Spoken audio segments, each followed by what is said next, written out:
Minister Bausch, great to see you in our program and thank you for being with us today. Thank you for inviting me. It's a pleasure for me to be here. I would like to start with the recent results of Ramstein Group meetings and defense minister meetings. In your opinion, what are the most important results of these meetings which will help Ukraine to win the war? First of all, I think that it was really good that the United States and Mr. Austin took the initiative to launch this format, because in this format we can, in a very efficient way, coordinate the help that the different countries will give to Ukraine so that Ukraine can defend itself and win this war. Because otherwise, every country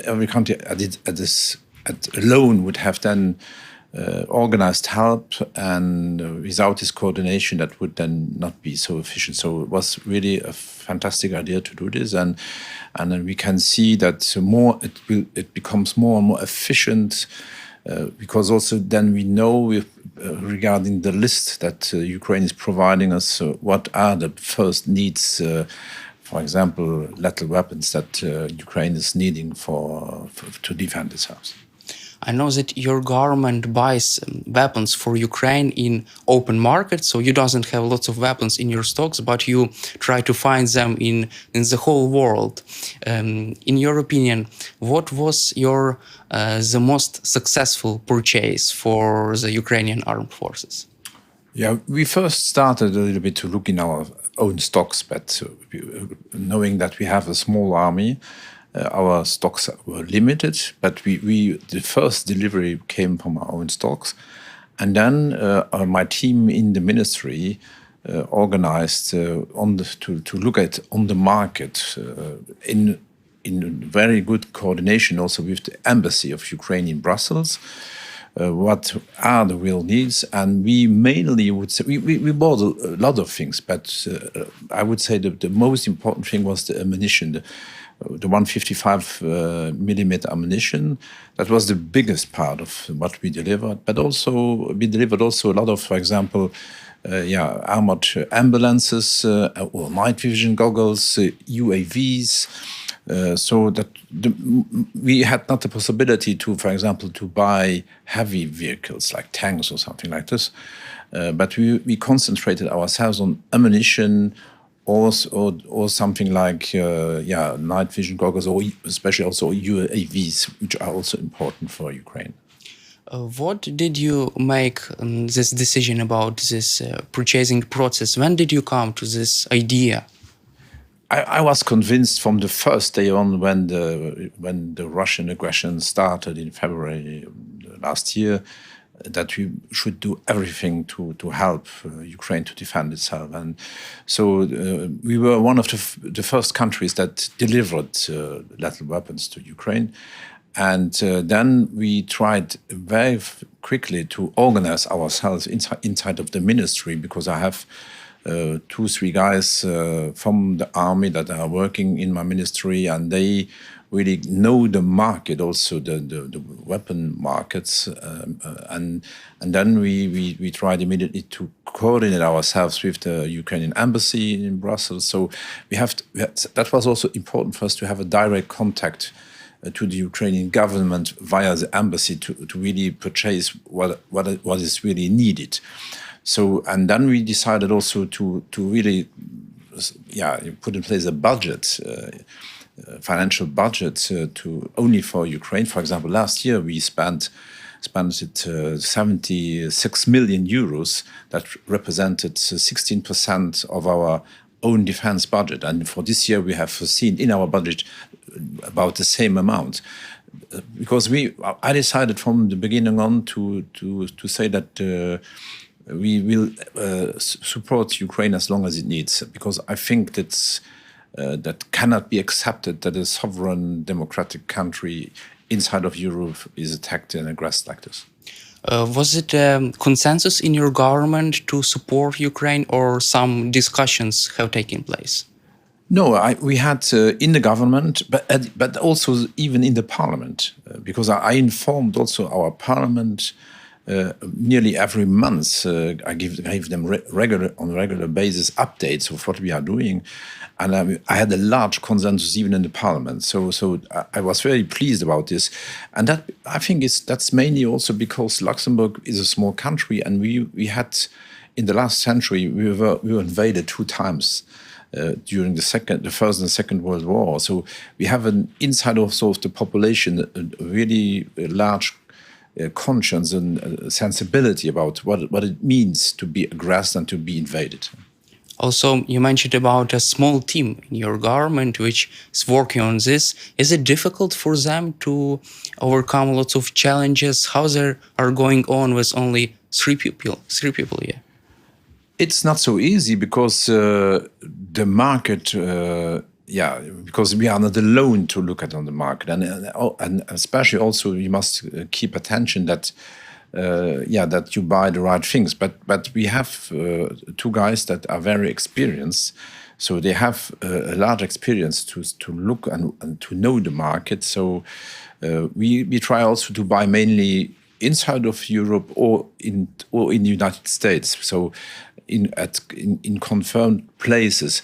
For example, we bought a lot of things from the Czech Republic, from armament industry in Czech Republic, because also there you have an armament industry. They still know what are the ammunition, for example, that is needed for the weapons that Soviet market weapons. So, but we have now we got now also a large experience over the last year how to proceed to really look at on the market what you can have.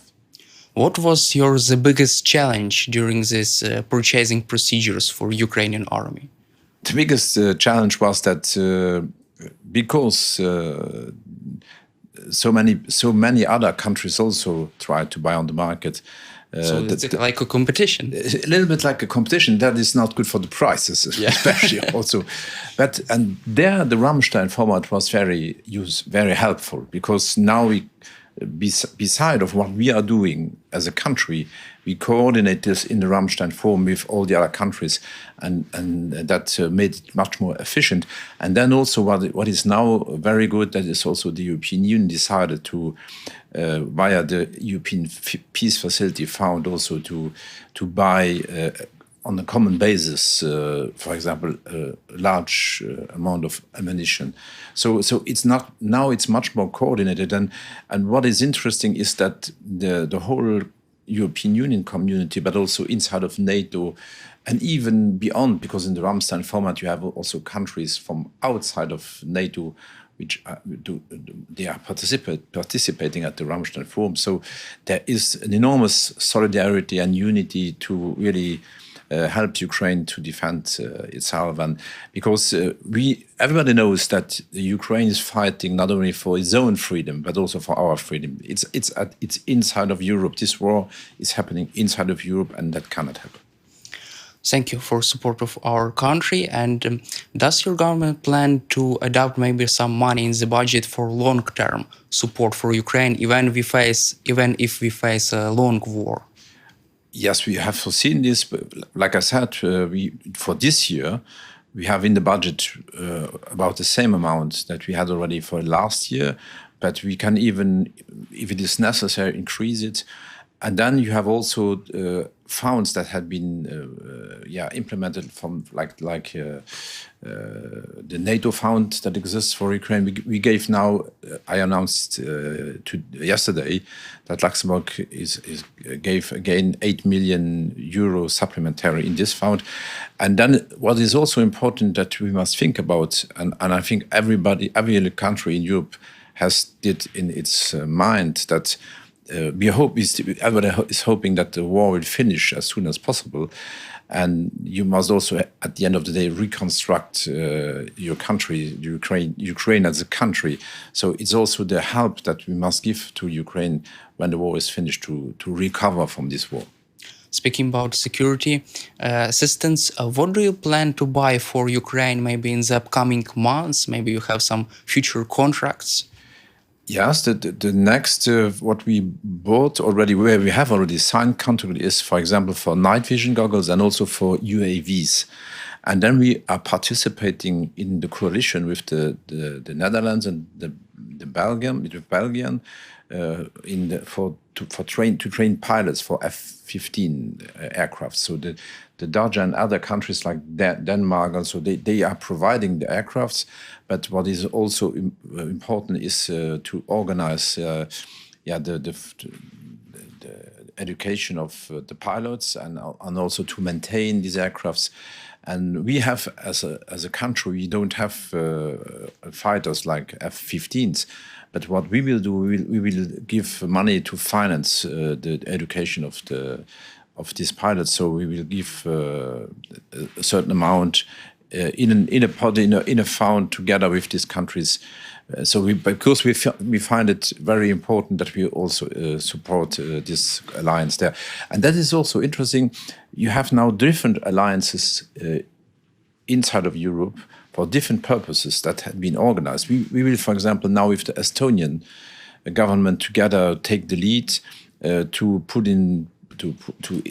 establish a Ramstein format coalition for IT, for example, to help Ukraine to defend itself against cyber attacks, for example. Because why we are doing this, but that's why we have in our country already a strategy in the defense sector for cyber security. For example, we have a cyber range where you can train how to prevent cyber attacks. We have a secure cyber cloud. And so we can bring in this experience and help then to establish a good strategy also for Ukraine so that they can defend themselves also against cyber attacks. Also, I just wanted to ask you about this IT coalition. What is the biggest aim of this coalition and what is your biggest goal? The biggest aim is to make the Ukrainian defense sector more resilient, because leading a war today it's completely different of what it was 20 to 30 years ago. Cyber attacks are one of the very efficient tools that an army has today to try to weaken the defense sector of another country. And then Russia is doing this really with system. And they have built up a strategy to lead cyber attacks against other countries, and so we try to help to establish so that Ukraine can establish a prevention strategy for cyber defense, and there also we can maybe look at if we could have in this coalition countries like South Korea, like Japan. Because they are very strong in providing secure material also. So it's not only a question to have the strategy to prevent these attacks, but it's also that the material that Ukrainian soldiers have to act in the field, that this material is from a cyber point of view very secured. You mentioned about South Korea. Recently, South Korea leaders said that South Korea could provide Ukraine with some security assistance. Does your government consider maybe a sort of cooperation with South Korea to help Ukraine with security assistance? We are very open for this. And for example, we try now with Estonia to look at how we can build up this coalition that we will do in the next 2-3 weeks. And then certainly we will contact countries like South Korea and Japan, because they cannot deliver lethal weapons. They are not allowed to do this. But what they can provide is, for example, security systems and that's also important because, like I said, the digital sector, IT, is one of the very important component today in the defense strategy.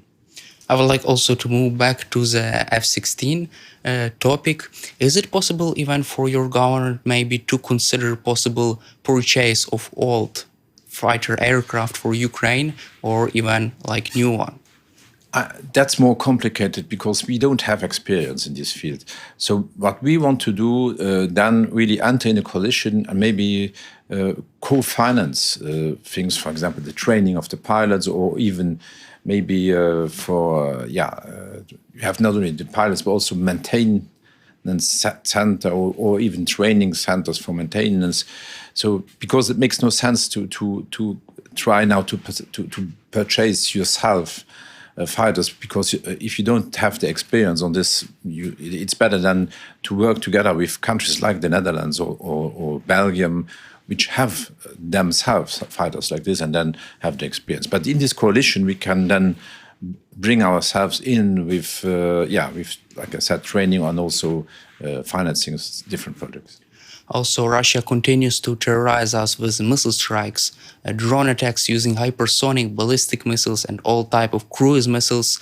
Would your government consider to join also Coalition of Patriot countries which provide us with anti-aircraft system? Yeah, there again, we would be participating then in coalitions like this, maybe to provide the ammunition itself, but the system itself. For systems. Yeah, for the system. The system itself, it's complicated because we don't have systems like this. So again, we are very open to participate on different levels in coalitions, but always with the experience that we have. And because at the end of the day, it's also a question about efficiency. But it's clear that anti-air missiles or systems like Patriots are very important at this moment for you. So they have been very useful during and effective during. Absolutely, especially also not only for the troops that are now moving forward and gaining again territory back, but also then to defend these territories and the Patriot systems that Ukraine has now are not from the number not enough to really at the end of the day secure and also the territory. But you have many countries announced that they are disposed to provide you with systems like this. Also, I have seen some reports that your government plans to raise military budget in your country. Do you plan also to involve some financial assistance for Ukraine for future cooperation with our countries? Certainly, but there again, we will do this then in a cooperation with NATO and with other European alliance countries. For example, what we did also today already, normally we could have had the possibility to ask back money from the European Peace Facility, for example, for all the ammunitions that we bought. But we did this. We saw this as a supplementary aid, and so we will continue in this direction. And certainly, we are all the time supporting every initiatives that be launched inside of NATO, inside of the European Union, and we will participate certainly. You mentioned about NATO. Does your government support Ukraine's membership in NATO? Absolutely. I think that immediately after, when the war is finished, NATO should be Ukraine should be member of NATO. It's clear that they must fulfill the whole process that is foreseen to become a member of NATO, but the place of Ukraine belongs inside of NATO. Also, you mentioned about this process. Actual reports that President Biden even wants to accept Ukraine as a member of NATO after the end of the war, but without this roadmap plan to join NATO. Would you support such fast procedure for Ukraine after the end of the war? I'm sure that NATO, that Ukraine is now on a way that they will fulfill every condition. And that when the war is finished, that the process will go very fast. It's the same to become member of the European Union. So there is a large acceptance inside of the European countries, so that Ukraine will be 100% a part of Europe and really then also be not only member of the European Union but also of NATO. Also, there are lots of discussions on possible security guarantees for Ukraine. Would you support providing us with kind of security guarantees? And do you expect that upcoming summit of NATO in Vilnius could provide Ukraine with security guarantees or a clear pathway to membership in NATO? I think the Vilnius will be the first step. But what is also important for Ukraine is not only to get guarantees, then security guarantees from NATO, but also when the war is finished in a negotiation process with Russia, because you will still be the border of Russia. And what is important that from the day on when your territory is again free, then we must have negotiations with Russia to provide security at your borders on the long term, so that not the same situation will then happen again in, I don't know, in 5 or 10 years. So clearly, yes, Ukraine must get security guarantees even when the war is finished. Also, however, Russia continues its war despite heavy and unsustainable losses on the ground. Do you believe that it is even possible to achieve a just peace by negotiations with Russia? Don't you think that this war could end even without negotiations? No, every war finishes with a negotiation. But what is important is that Ukraine enters in negotiations with a strong position. So, because that's the only guarantee that at the end of the day, also then you can get back your territory, and secondly also that you can get these guarantees that you must have for the future, so that you can have a peaceful development inside of country. So, I'm sure that there will be negotiations, and I hope that they will happen as soon as possible.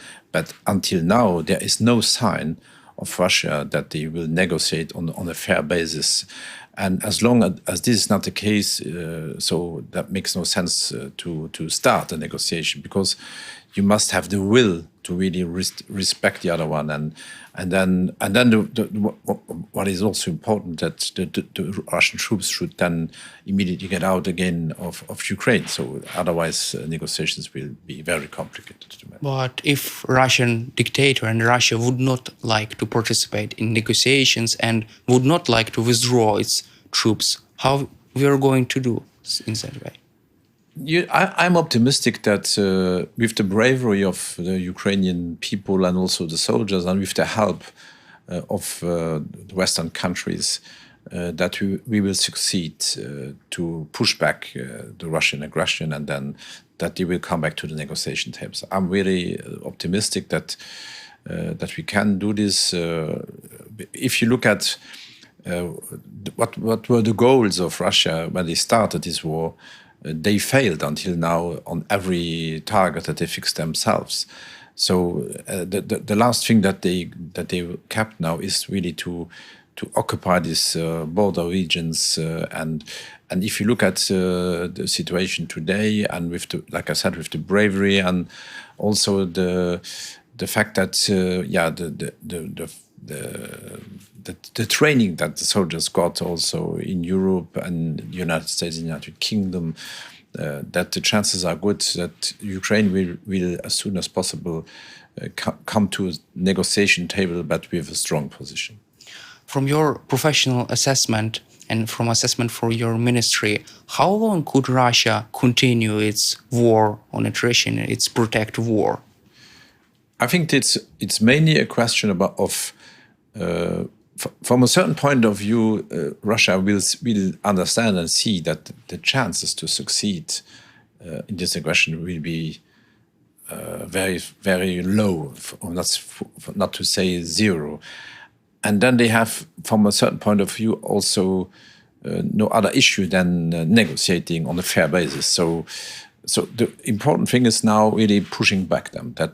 And I think that from autumn on we will see if the situation will be the same that it was last summer, with the Ukraine taking back large parts of its territory. If that will happen also this summer, the situation will be, from my opinion, very different, probably in autumn. But if Russia faces full military defeat on the ground, would they really like to even participate in kind of negotiations, even after full humiliating defeat? Yeah, but we must. I don't think that they will wait until this will happen. So you believe they will withdraw forces? They will. I think they, from a certain point of view, they will then trying to start to withdraw and then ask to negotiate. So if you look in history, other wars that happened in history, the scenarios are always the same. So if the aggressor sees that his chances are low or zero, from one day or another he will start to see that he has all interest to negotiate. And you're sure that NATO members will help us really as long as it takes until that moment? I'm sure, because the determination is very large. Today at the meeting and yesterday, I see no sign at all that that a NATO member or European Union country, for example, would say we will stop now, we cannot help anymore. It's just the contrary. This aggression of Russia really pushed the solidarity inside the democratic community. And my last question for you, how do you see future post-war cooperation between Ukraine and Luxembourg in the military field, in the security field? I think that we can continue this cooperation because, you know, Luxembourg has not a big army, but we have in different defense sectors, we are very strong. Cyber, like I said, but also in space.